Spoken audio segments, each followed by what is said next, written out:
Hey everyone, Nicole Helgeson, and I'm a GIS developer for the City of St. Paul.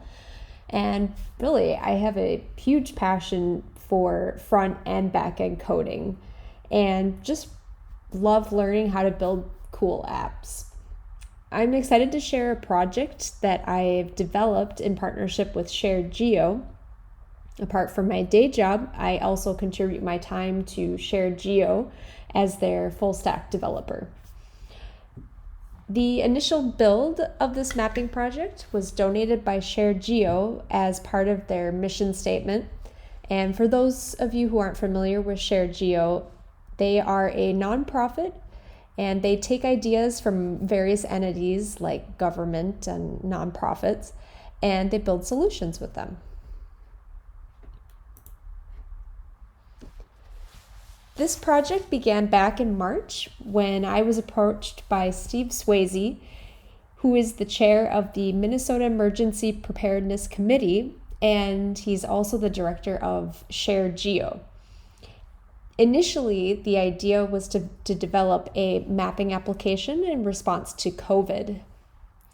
However, it soon became apparent that there was a great need to provide the Minnesota public with a one-stop shop for publicly available information, and from that, development on this map began. This app is one part of an effort to rework and produce a new front-side website, and this reflects nearly 20 years of work by EPC volunteers. The intent is to integrate this viewer into the new website. Also on this website, you can access other situational awareness maps that are related to COVID, weather, fires, etc.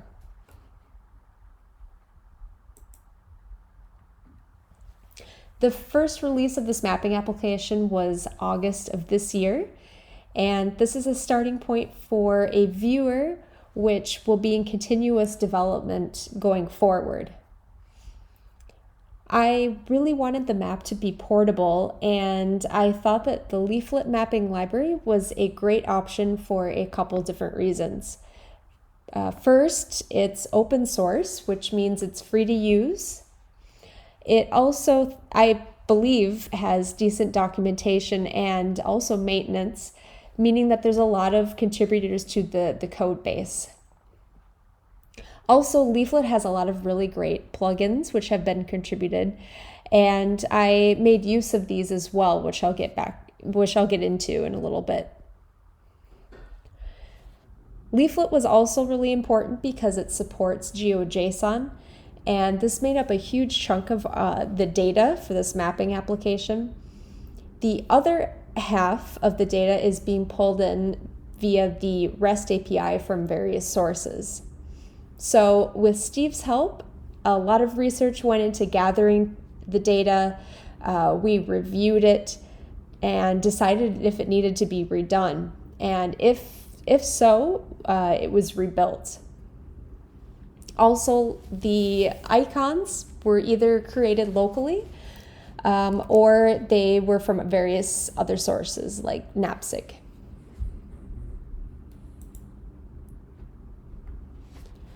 So just a word about the different Leaflet plugins that I used. While half of the data was GeoJSON and could be easily pulled in order to be able to work with the different GIS services, the Esri Leaflet plugin was necessary. And I thought that this was pretty easy to use. It was easy to implement, and for the most part, I was able to pull in the different layers. And unless there was something going on the service side, there wasn't a problem showing the data. I also used something called the Leaflet sidebar, and this is a simple plugin that just lets you add more responsiveness to the web page and makes it a little more user-friendly. I clustered the data because halfway through development I ran into an issue, and that was because there are just too many points that were being loaded in this was GeoJSON data and also the REST service data. There was too many points, and also they were being stacked on top of each other, and which made it really hard to see what was what and know what you were looking at. This also caused the map to slow down and just made it, I thought, pretty difficult to use. It also made it more complicated because I was working with both GeoJSON and services, so they are pretty difficult to cluster together. In order to solve this, I researched different ways and ultimately decided on handling the issue by using 2 different plugins to cluster the layers. One of them was for leaflet marker clusters for GeoJSON, and the Esri Leaflet Cluster plugin for services. After this, I also styled each of the layers so that it sort of matched the legend. And I'll show this in the demo afterwards, but I thought that it really helped with the usability and also loading all of the different points. And lastly, the Leaflet Vector Tile plugin was used, and this is just to load the county and the cumulative COVID cases.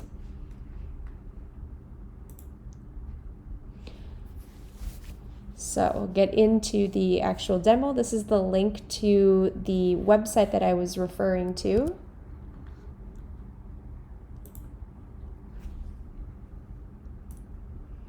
So this is the main website that reflects the Emergency Preparedness Committee website, and this is where the mapping application that I built sits. And I just want to call to attention below here the other situational awareness maps that I was referring to. You can find down here, and this is just a lot of great information that you can access.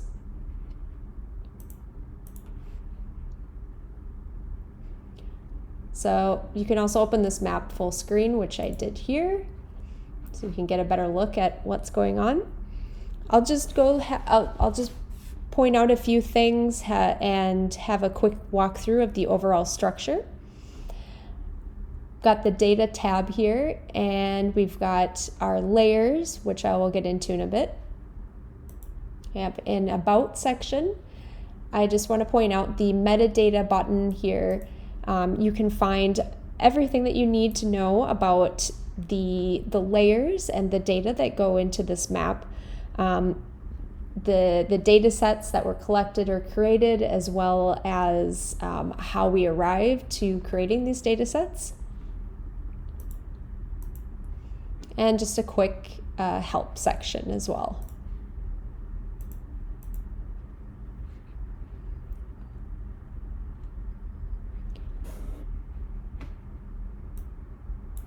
So at the top here, we've got our base maps.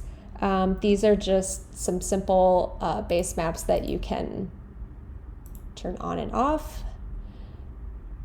Boundaries, you can zoom in and out. And then also, I want to point out the COVID-specific layers. These are pretty interesting because the first one, the Minnesota COVID cases by county, is actually 2 different layers that are being queried and kind of mashed together. So when the Polygon County layer is clicked, the totals displayed in the pop-up are queried based on if they're inside county boundaries.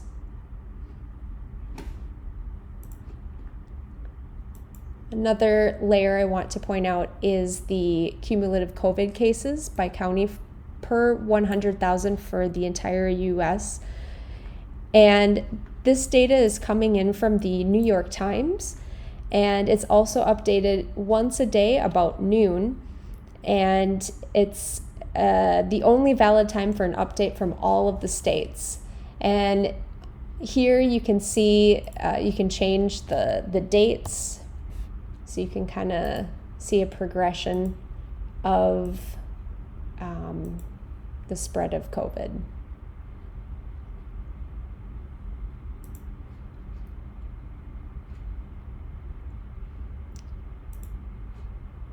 I mentioned the clustering, and the local food shelves, I think, is a good example of pulling in GeoJSON or using the GeoJSON clustering. It is clustered and also styled to try and match the icon. The testing locations is an example of the Esri clustering plugin. And so this is pulling in a service, but it is clustering it on the fly.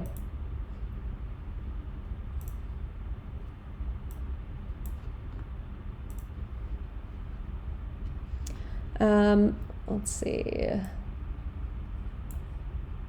The airports layer was kind of an interesting layer. This was one that Steve and I had to basically redo because we found that the original data source was out of date, so this one was recreated.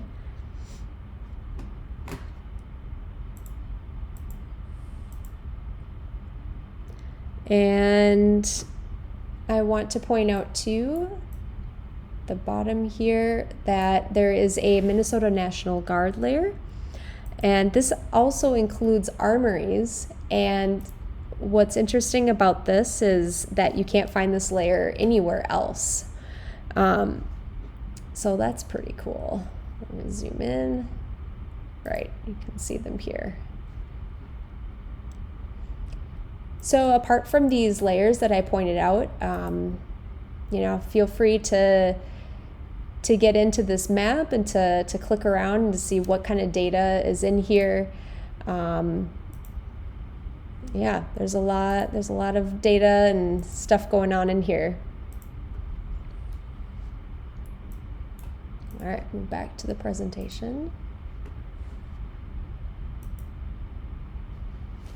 So what's next for this map? Well, I hope to continue to improve the overall design of this map, and especially the accessibility in next iterations. Also, the data, there's a lot of it, and it's always changing. So the idea would be to add more data as necessary. And as I mentioned before, this map is designed to provide a central place for disaster and emergency response geospatial information to the public. And of course, I want to continue to improve the code performance. This is a portable website and it doesn't rely on any databases yet, although I foresee back-end development becoming more important as this project grows. So here's a list of resources that I mentioned during this presentation. Also, feel free to pull the repo on GitHub if you want to check out the code. You can find that at that link here. I've also included a link to the map, the link to the time-lapse map that I mentioned, that I pointed out in the web app, and also a link to Shared Geo and the Emergency Preparedness Committee. I'd like to thank Steve and the others at Shared Geo and the Emergency Preparedness Committee for this project and support.